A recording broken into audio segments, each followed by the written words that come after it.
दोस्तों सभी लोग निवेश करना चाहते हैं और अपना पैसा बढ़ाना चाहते हैं। निवेश के अलग अलग तरीके होते हैं। कुछ लोग सेविंग्स कर या एफडी कर निवेश करना चाहते हैं, कुछ लोग गोल्ड में निवेश करना चाहते हैं, कुछ रियल एस्टेट में निवेश करना चाहते हैं, कुछ म्यूचुअल फंड में निवेश करना चाहते हैं। ऐसे निवेश के अलग अलग तरीके हैं लोगों के, जिससे उनका पैसा बढ़े और पैसा भविष्य में काम आए। किंतु कुछ योजनाएं ऐसी भी हैं, गवर्नमेंट की योजनाएं, जिनमें यदि हम थोड़ी थोड़ी भी निवेश कर सकते हैं तो उनमें भविष्य में बहुत अच्छा पैसा बनता है और वह काम भी आता है। उन्हीं में से एक योजना है सुकन्या समृद्धि योजना।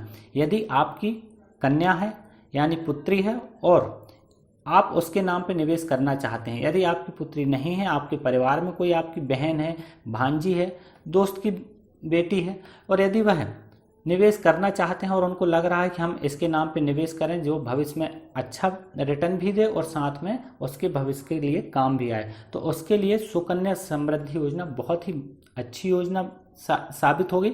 और आज इंडिया में देखें, जो कन्याओं के लिए, बालिकाओं के लिए सबसे पॉपुलर योजना है वह है सुकन्या समृद्धि योजना। तो इस वीडियो में हम सुकन्या समृद्धि योजना के स्टेप बाय स्टेप बताने की कोशिश करेंगे कि आखिर योजना है क्या, इसमें हम कैसे पार्टिसिपेट कर सकते हैं, इसके क्या लाभ हैं और हम इसमें कितना निवेश कर सकते हैं, कितने समय के लिए निवेश कर सकते हैं। अभी तक यदि आपने हमारे चैनल को सब्सक्राइब नहीं किया है तो प्लीज़ सब्सक्राइब करें और बेल आइकन को ज़रूर दबाएं, जिससे जो भी वीडियो हम आपके लिए अपलोड करें उसका नोटिफिकेशन आपको मिल सके। तो आइए वीडियो शुरू करते हैं।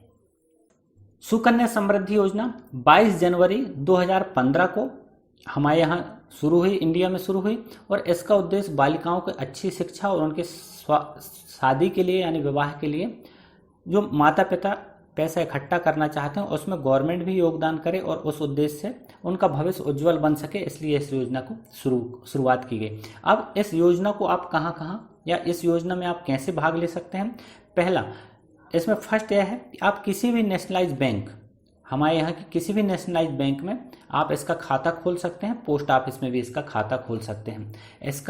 इसमें पात्रता क्या है, इसमें आप कितना निवेश कर सकते हैं, इसको लेकर हम बात करेंगे। तो इसमें कौन खोल सकता है, जो भी कन्या जिसकी एज 0 से लेकर 10 साल है वह इसमें पार्टिसिपेट, उसके नाम पे हम खाता खोल सकते हैं, यानी उसके पेरेंट्स, उसके माता पिता या तो फिर उसके लीगल गार्जियन। यदि आपने किसी बच्ची को गोद लिया है और आप उसके लीगल गार्जियन हैं तो भी आप उसके नाम पे खाता खोल सकते हैं। आपको यह तो है पता हो ही गया कि 0 से लेकर 10 साल तक की पुत्री यानी कन्या का हम इसमें खाता खोल सकते हैं, उसके अभिभावक उसका खाता खोल सकते हैं। अब दूसरा पॉइंट यह आता है सेकंड, कि इसमें हम कितने बच्चियों का खाता खोल सकते हैं। तो आपको पता होना चाहिए इसमें सिर्फ परिवार की यानी एक माता पिता की सिर्फ 2 बच्चियों का आप इस पर खाता खोल सकते हैं और उनका सिर्फ 2 का लाभ आप ले सकते हैं। कुछ विशेष कंडीशन है जिसमें यदि आपके जुड़वा बच्चियां हो गई तो आप इसमें, या ट्रिपल बच्ची हो गई तो आप इसमें तीनों का खाता खोल सकते हैं, वह भी विशेष परिस्थिति में। अब इसके बाद नेक्स्ट जो आता है वह आता है कि आप इस पर कितना पैसा जमा कर सकते हैं। फर्स्ट तो हो गया आप 0 से लेकर 10 साल तक की कन्या का इस पर खाता खोल सकते हैं, और सेकेंड पॉइंट है कि आप इस पर कौन इसका खाता खोल सकता है। तो कोई भी भारतीय नागरिक जो यहाँ उसकी बच्ची जन्मी है या यदि विदेश में जन्मी और उसने भारत की नागरिकता ले ली है तो भी वह इसके पात्र हैं और उसके लिए खाता खोल सकते हैं। इसके बाद कहाँ खोलेगा खाता, किसी भी नेशनलाइज बैंक में खाता खोलेगा, और इसके बाद आपको पोस्ट ऑफिस में भी खाता की फैसिलिटी अवेलेबल है। अब इस पर आपको मिनिमम कितना पैसा जमा करना होगा, तो इसके लिए पहले 500 रुपये था, अब इस पे जो 2021 है, 2021 से इसमें कुछ सुधार हुआ, संशोधन हुआ। उसके बाद से आपको साल में, पूरे साल में कम से कम 250 रुपये जमा कर सकते हैं आप, और मैक्सिमम आप 1.5 लाख रुपए तक इसमें जमा कर सकते हैं। यानी कि आपको साल में, आप चाहें तो हर महीने भी जमा कर सकते हैं, किंतु मिनिमम आपको 250 रुपये जमा करना होगा, और अधिकतम आप 1.5 लाख, 1,50,000 रुपये तक इस योजना में जमा कर सकते हैं। इसके बाद नेक्स्ट महत्वपूर्ण पॉइंट आता है कि योजना को हमें कितने साल तक चलाना होगा। तो सुकन्या समृद्धि योजना को मिनिमम आपको 15 साल चलाना होगा, यानी कि आपको 14 साल तक कंटिन्यू इसमें पैसे जमा करने होंगे। यदि किसी कारण से आप किसी साल पैसे जमा नहीं कर सकते तो नेक्स्ट ईयर 50 रुपये पेनाल्टी लगती है, उसके साथ आप पैसा जमा कर सकते हैं। और इसकी जो मैच्योरिटी है वह होगी 21 साल, यानी आप 14 साल तक पैसे जमा करेंगे, इसके बाद आपको 21 साल तक, जब पॉलिसी की जो मैच्योरिटी है वह 21 साल तक रहेगी, यानी 21 साल तक आपको इसमें यथावत ब्याज मिलता रहेगा। और यदि आप 21 साल के बाद इसमें पैसे की निकासी नहीं करते, आप जमा रहने देना चाहते हैं, तो इसके बाद आपको ब्याज नहीं मिलेगा। इसके बाद नेक्स्ट है, इस पे आपको कितना ब्याज मिलेगा। तो ब्याज का इसका हर साल चेंज होता है, हर 3 महीने 6 महीने में जो गवर्नमेंट की स्कीमें रहती हैं, गवर्नमेंट जितना भी ब्याज इसका निर्धारित करती है उस हिसाब से इस पे आपको ब्याज मिलेगा। करंट में इसका 7.6 ब्याज चल रहा है, यह घटते बढ़ते रहता है। अब आपका नेक्स्ट जो पॉइंट है वह यह है, इस योजना में जमा पैसे को आप कब निकाल सकते हैं। तो इस पे आप 0 से 10 साल तक, तो आप यदि आपकी पुत्री की एज है तब तक आप इस पे पैसे अकाउंट खुलवाकर 15 साल तक आप पैसे जमा कर सकते हैं। और यदि इसमें विशेष परिस्थिति में कुछ निकालने की शर्त भी दी गई है, निकालने की शर्त, पहली शर्त यह है कि आपकी बच्ची की एज 18 साल पूरी हुई हो, और या तो उसके आप विवाह के लिए निकाल सकते हैं, या तो फिर उसकी उच्च शिक्षा पढ़ाई के लिए 50%, पूरा पैसा आपका नहीं निकलेगा, सिर्फ 50% पैसा निकाल सकते हैं। और यदि पॉलिसी 21 साल की हो गई है, यानी पॉलिसी की मैच्योरिटी आप 21 साल यदि हो गई है, तो उसके बाद इसका आप पूरा पैसा निकाल सकते हैं। किंतु इसमें आप महत्वपूर्ण है कि बच्ची की 21 साल और पॉलिसी की से इसका कोई लेना देना नहीं। बच्ची के 21 साल से इससे कोई मतलब नहीं। पॉलिसी का 21 साल जब तक नहीं होगा तब तक आपकी पॉलिसी का पूरा पैसा नहीं निकलेगा। नेक्स्ट पॉइंट है कि किन परिस्थितियों में मैच्योरिटी के पहले हम सुकन्या समृद्धि योजना के अकाउंट को बंद कर सकते हैं।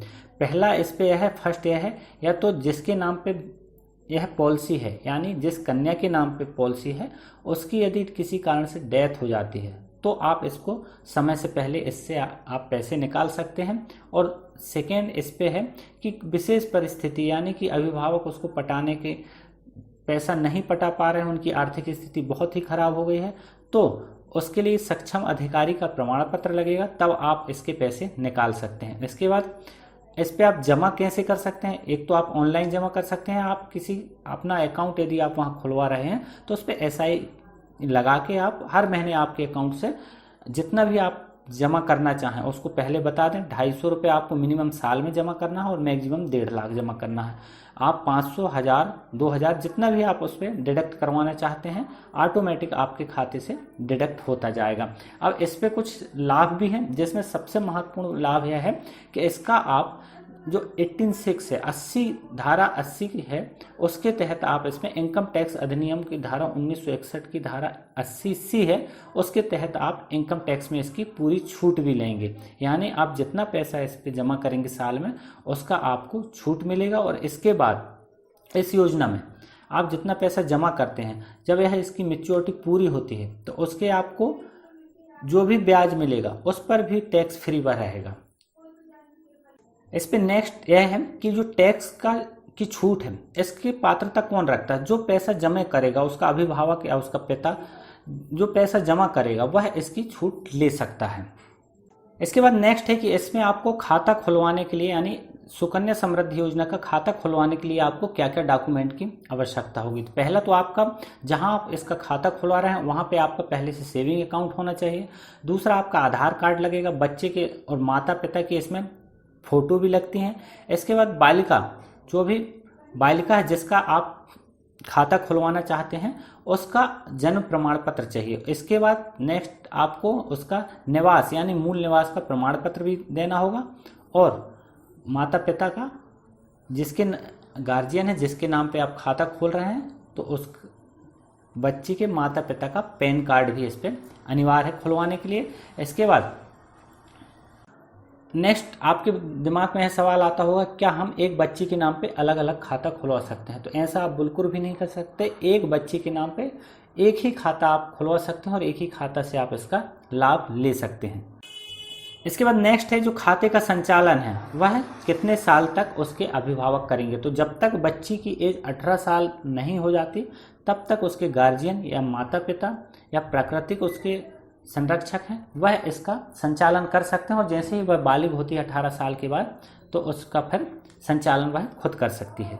इसमें एक महत्वपूर्ण पॉइंट यह भी है, यदि बच्चे की किसी कारण से डेथ हो जाती है तो खाता तो बंद हो जाता है, और दूसरा यह है कि यदि आप जो अभिभावक है जो उसका पैसा जमा कर रहा है उसकी भी यदि किसी कारण से मृत्यु हो जाती है तो भी आप इसका खाता बंद कर सकते हैं। इसके अलावा यदि आप नौकरी पेशा हो और आप चाहते हैं कि आपका खाता जहां आपका ट्रांसफ़र हुआ है, जहां आप नौकरी कर रहे हैं, जहां का आपका निवास स्थान है वहां ट्रांसफ़र कराना चाहते हैं तो वहां भी आपका अकाउंट ट्रांसफ़र हो सकता है। इसके अलावा यह भी है कि इस पर जो ब्याज है, ब्याज मैंने आपको जैसे बताया कि हर साल इसका चेंज होते रहता है। 2014-15 में 9.1 था, 2016 में 9.2 था, इसके बाद इसमें कंटिन्यू कम होते गए और अभी करंट में इसका 7.6 है। तो इसके ब्याज कम ज़्यादा होता रहता है, और इस पे आपको सबसे अच्छा लाभ मिलेगा इसमें 18(6) के तहत। यदि हम इसके एग्जाम्पल के तौर पर देखें तो यदि किसी ने इस पे 1,000 रुपया साल पे जमा किया है, यानी पूरे साल में किसी व्यक्ति ने 1,000 रुपये जमा किया है तो उसका मैच्योरिटी यानी 14 साल तक उसको जमा करना अनिवार्य है, तो वह 14,000 रुपये जमा करेगा। तो उसकी जो मैच्योरिटी राशि होगी ये लगभग है, कंप्लीट नहीं क्योंकि इसके ब्याज कम ज़्यादा होते रहते हैं, तो लगभग इसमें 46,821 रुपये उसको मैच्योरिटी के बाद मिलेगा। यदि कोई व्यक्ति 2,000 रुपया जमा करता है साल का, मंथ का नहीं साल का जमा करता है, तो उसकी टोटल जो मूल रकम होगी मेन कैपिटल जो होगा उसका वह होगा 28,000 रुपया, और उसको मैच्योरिटी राशि मिलेगी 93,000 रुपया। और यदि हम इसको देखें कि यदि कोई व्यक्ति 1 लाख रुपये जमा करता है, 1,50,000 रुपये सालाना जमा करता है अपनी पुत्री के नाम पे, तो उसका टोटल जो 14 साल में जमा होगा वह होगा 7 लाख रुपये। 7 लाख रुपये उसका जमा होगा और मैच्योरिटी राशि मिलेगी उसको 23,41,000 रुपये। इसी प्रकार 1 लाख जमा करने पर मैच्योरिटी राशि 46 लाख, और 1.5 लाख मैक्सिमम आप इसमें 1.5 लाख जमा कर सकते हैं।